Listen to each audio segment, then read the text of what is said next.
Boa tarde, primeiro ano, tudo bem com vocês? Vamos começar hoje mais uma aula de física aplicada. Então vamos lá, gente. Física aplicada às interações gravitacionais. A gente começou a ver na nossa última aula as interações gravitacionais, né? Falar um pouquinho sobre o universo, o movimento do universo. Então a gente vai ver agora a aplicação das interações gravitacionais no nosso dia a dia. Mas antes da gente ver de fato a aplicação, eu vou fazer um pouquinho de contextualização. Aqui, por conta de fatores históricos, a gente acaba entrando um pouco na questão da Igreja Católica. Mas assim, independente de religião, de não religião, a questão aqui não é criticar a religião católica, não é falar quem está certo, não é falar quem está errado. A gente não vai entrar em questões religiosas. A gente tem que citar a participação da Igreja, porque, querendo ou não, ela participou dessa parte de toda a descoberta científica. Porque antigamente religião e ciência eram uma coisa só, elas andavam juntas. A igreja era ela que detinha o poder sobre tudo. Então, a gente tem que citar, mas não vamos entrar aí em debates religiosos, tá? Então, a gravitação na antiguidade. Quando a gente começa a estudar a gravitação universal, a gente vê que o Sol ela é a estrela central do nosso sistema planetário e que todos os planetas eles se movem ao redor do Sol em órbitas elípticas. Então, assim, em ordem, o primeiro planeta é Mercúrio, depois vem Vênus, Terra, Marte, Júpiter, Saturno, Urano e Netuno. Cada movimento que o planeta descreve ao redor do Sol, a gente chama de translação, que é um movimento orbital. E o tempo que o planeta leva para dar uma volta completa ao redor do Sol, a gente chama de período orbital. Fora o movimento de translação, os planetas também giram ao redor do seu próprio eixo, que é o movimento de rotação. E existem diversas leis físicas por trás do movimento de todos esses planetas.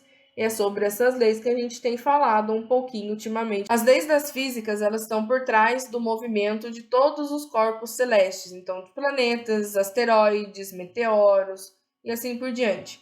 Então, na antiguidade, os egípcios, os caldeus e os fenícios, eles começaram a observar o céu. E por que eles observavam o céu? Não era só para observar os planetas, as estrelas, era porque eles começaram a perceber que o movimento dos corpos celestes, eles influenciavam na agricultura e eles principalmente usavam isso para navegação. Então, os navegadores, eles utilizavam as estrelas para se orientar, porque naquela época não tinha bússola, não tinha mapa e muito menos GPS.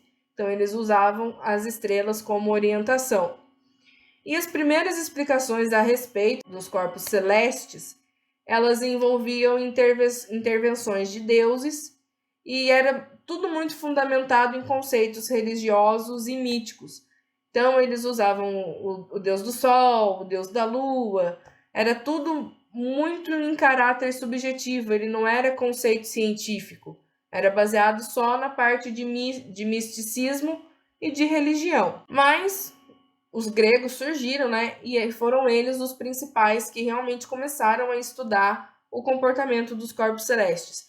Basicamente, tudo que a gente conhece hoje em dia começou a ser conhecido através dos filósofos gregos. Aí surgiu, ainda na antiguidade, o primeiro sistema dos corpos celestes, porque não era um sistema solar, era um modelo astronômico, podemos chamar assim. Então, esse primeiro modelo astronômico, ele foi chamado de geocentrismo.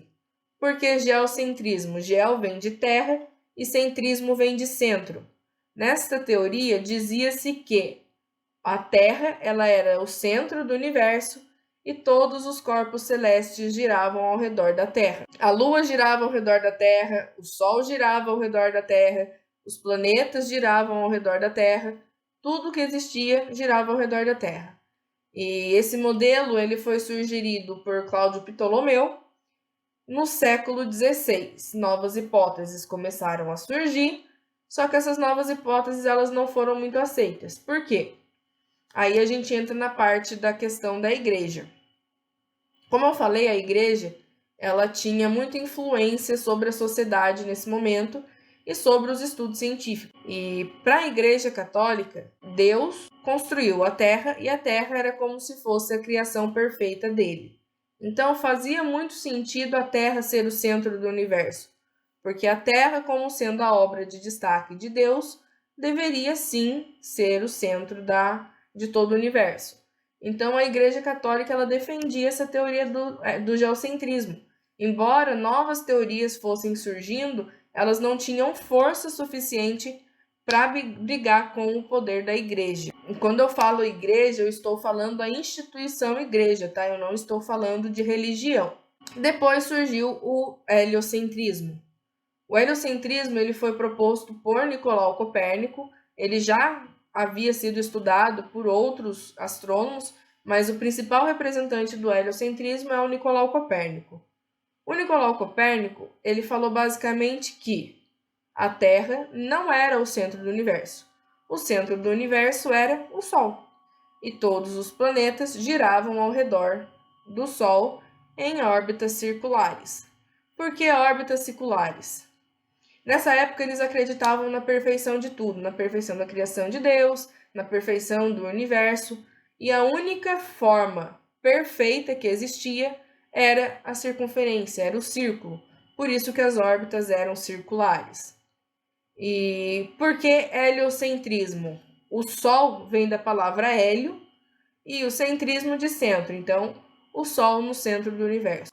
Tinham outros cientistas que também passaram a defender esse modelo do heliocentrismo, mas a Igreja Católica ela foi completamente contra, porque para ela não fazia sentido o Sol ser o centro do universo. Se a Terra é a criação mais importante de Deus, por que o Sol é o centro?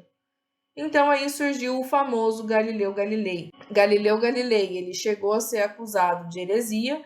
Heresia, basicamente, para você ser considerado herege, é uma pessoa que não acredita em Deus, que vai contra os princípios de Deus. Então ele foi condenado de heresia e foi condenado à morte. Mas antes dele ser morto, né? Nessa época as pessoas eram mortas por enforcamento. Na hora que ele subiu lá no palanquezinho para ser enforcado, a igreja deu uma segunda chance para ele. Falou assim: se você desmentir a sua teoria aqui, você sobrevive. Então fala para todo mundo que é mentira. Fala que a Terra é o centro do universo e não é o Sol. Aí Galileu Galilei, que não é burro nem nada, ele desmentiu a teoria e falou que realmente ele estava errado, que não era o Sol o centro do universo, que o centro do universo era a Terra, que a Terra não girava em torno do Sol. E aí, nos registros, né, nos autos da época, consta que depois que ele desceu de lá, ele virou e falou: "E por si move", o que significa?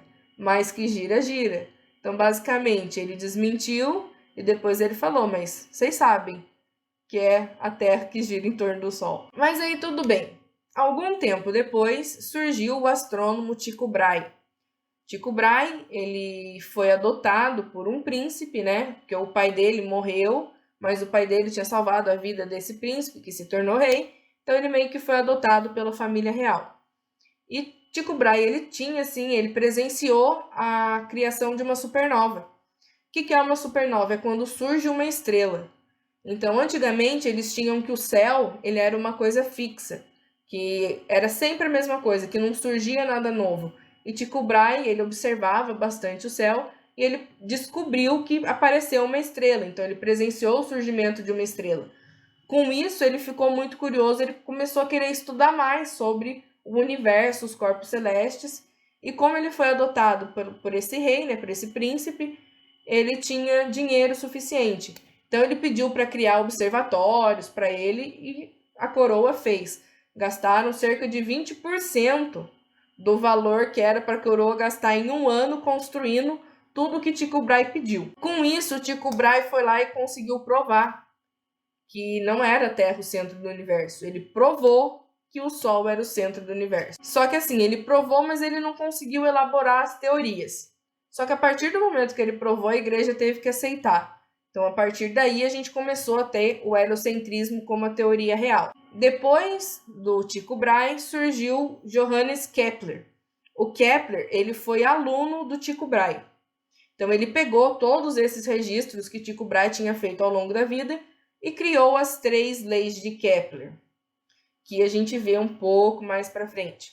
Mas, basicamente, são as leis que regem o movimento dos corpos celestes. Kepler foi lá e falou, ok, o Sol é o centro do sistema solar e todos os planetas giram ao redor do Sol em uma elipse, não é em uma circunferência. E é esse modelo que a gente usa até hoje, a gente usa o sistema planetário do Kepler. Então, só para vocês terem uma ideia, o heliocentrismo, quando surgiu, seria com as órbitas circulares e o geocentrismo também.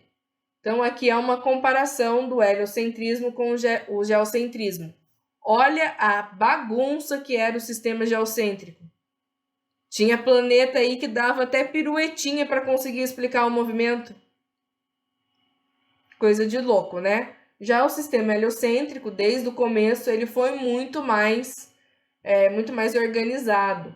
A única coisa que deu errado no heliocentrismo é que não é um círculo perfeito. A elipse, ela é aquele círculo achatadinho. Só isso. Então, desde o começo da humanidade, né, eles começaram a observar o céu, eles começaram a observar tudo ao redor deles. E aí, principalmente, as pessoas gostavam muito de observar o céu noturno. E aí surgiu aquelas perguntas, né? Por que que a Lua não cai na Terra? Se eu solto alguma coisa aqui, ela cai na Terra. Por que que a Lua não cai? Ou então, a gente está no centro do universo ou a gente não está? Mas como que os planetas se movimentam? Eles falaram lá que o Sol é o centro e todo mundo gira em torno do Sol. Mas como que isso acontece? Então começaram a surgir muitas perguntas para explicar o movimento dos corpos celestes. E eles não queriam mais depender das explicações místicas. Então eles não queriam, porque o Deus Sol quis assim. Porque isso? Eles queriam explicações reais, eles queriam explicações baseadas na ciência. Aí surgiu a lei da gravitação universal. A lei da gravitação universal, ela foi descoberta por ninguém mais, ninguém menos do que Isaac Newton. E, através dessa lei, a gente consegue calcular o módulo da aceleração gravitacional, que a gente viu um pouquinho na aula de ontem. Essa força gravitacional, ela é sempre atrativa, então é sempre de atração, e ela age em uma linha imaginária entre os dois corpos. Então, se eu tenho um corpo aqui, eu tenho um corpo aqui, eu tenho uma linha imaginária entre eles, onde atua essa força de atração. E ela também respeita a terceira lei de Newton, que é a lei de ação e reação. Ou seja, a atração é igual para os dois corpos. Do mesmo jeito que a Terra atrai a Lua vai atrair a Terra. E como que eu posso enunciar a lei da gravitação universal? 2 corpos atraem-se por uma força que é diretamente proporcional ao produto de suas massas e inversamente proporcional ao quadrado da distância que a separa. Então, resumindo, se eu tenho massa, eu atraio um corpo que também tenha massa. Então, massa atrai massa. E quanto mais distantes essas massas estiverem, menor vai ser a força gravitacional, menor vai ser a força de atração entre esses corpos. Mas aonde que eu consigo usar a força gravitacional, a gravitação universal? Através do estudo da lei da gravitação universal, foi possível achar o raio das órbitas planetárias, né, que é a distância que elas estão do centro do nosso sistema solar, o período dos asteroides, que é o tempo que eles levam para passar de novo aqui pela Terra. A gente consegue prever eventos astronômicos, como, por exemplo, os eclipses. A gente consegue determinar a massa e o raio de planetas e de estrelas. Então, se hoje a gente sabe o tamanho do Sol, é por conta da lei da gravitação universal. A gente consegue colocar satélites em órbita. Se não fosse a lei da gravitação universal, a gente não conseguiria ter os satélites que a gente usa para comunicação. Através desta lei foi possível começar a realizar viagens espaciais, explicar o movimento de projéteis. Então, por que quando eu dou um tiro, a bala vai fazendo assim e cai no chão? É por conta da gravitação universal. Porque se eu soltar um objeto, ele vai cair. É por conta da gravitação universal. Então, a gravidade ela tem aplicação principalmente para colocar os objetos em movimento. E ela também é responsável pela formação de estrelas, de planetas e de substâncias químicas. Por quê? Por exemplo, uma estrela. A estrela ela é formada por gases. esses gases eles tendem a ficar soltos no universo. Só que, como eu disse, massa atrai massa. Então, essas massas, esses gases, eles foram aos poucos se atraindo. Foram se atraindo até que a força gravitacional ficou tão grande entre eles que eles se comprimiram tanto e explodiram. Aí eles explodem e viram uma estrela que está em combustão. Se não fosse a gravidade, não haveria estrela, consequentemente não haveria planetas e não haveria vida. Basicamente é isso. A gravidade é o que mantém a vida como ela existe. Além, óbvio, de outras grandezas físicas. E tem uma historinha também que todo mundo conta, que é a historinha de que Isaac Newton, quando descobriu a lei da gravitação universal, ele estava lendo um livro embaixo de uma macieira e caiu uma maçã na cabeça dele. Aí, quando caiu a maçã, ele olhou para a maçã caída e falou: olha, é a força da gravidade. Mas isso é só historinha mesmo, tá? Essa cena de fato não aconteceu. Aí a gente entra na questão dos satélites. Existem dois tipos de satélites: os satélites naturais e os satélites artificiais. Satélites naturais são astros que orbitam ao redor do planeta. Aqui na Terra a gente tem a Lua. E satélites artificiais são objetos que o homem cria e coloca ao redor da órbita dos planetas. E a gente usa esses satélites, pode ser na área de comunicação, na área de meteorologia, pode ter uso militar e até mesmo uso astronômico, né, que é para estudar um pouquinho mais a parte de astronomia. Então, colocar um satélite em órbita é um fator mais recente. Isaac Newton, na época dele, ele já sabia como colocar um objeto em movimento. Ele já sabia como que ele deveria fazer para colocar um satélite em órbita ao redor da Terra. Só que ele não tinha tecnologia suficiente para isso. Então, ele meio que já deixou tudo explicado de como tinha que fazer para que, quando houvesse a tecnologia, fosse possível colocar um satélite em órbita. Então, se hoje a gente tem satélites de comunicação, agradeçam a Sir Isaac Newton. O satélite, para ele ser colocado em órbita, basicamente, eu tenho um foguete, esse foguete leva o satélite até uma determinada altura, ele tem que estar a, no mínimo, 150 quilômetros de distância da Terra, então ele tem que estar bem alto. Quando chega na altura desejada, o foguete ele lança o satélite. Ele lança o satélite na horizontal. É como se ele expelisse assim o satélite sai. O satélite ele tem que sair com uma velocidade X. Tem uma velocidade certa para que ele consiga entrar em órbita.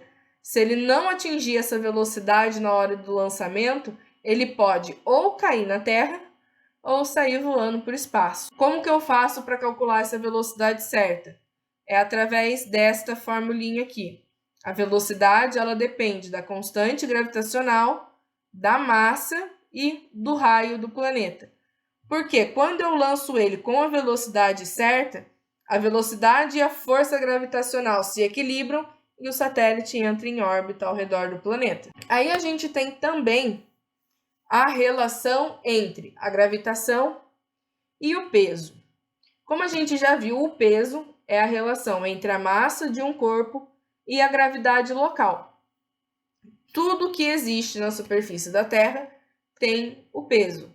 E não só aqui na Terra. Na Lua ela vai ter um peso, em Júpiter ela vai ter um peso, porque toda a massa vai interagir com o campo gravitacional local. E a primeira aplicação para força gravitacional foi a criação de balanças. Foi para a gente poder pesar as coisas.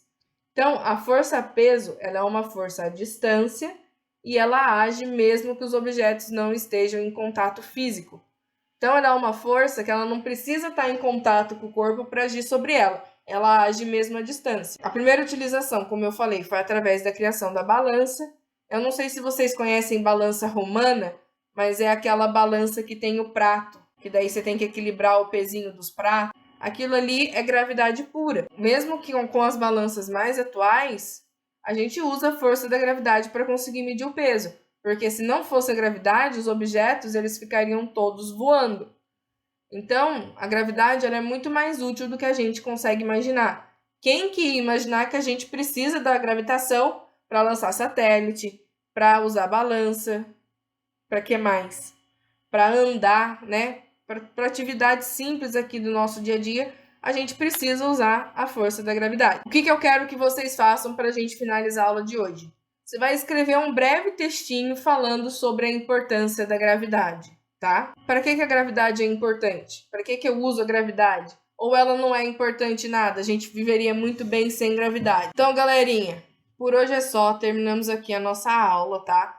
Espero que vocês tenham gostado e até a nossa próxima aula. Semana que vem a gente tá de volta. Tchau, tchau!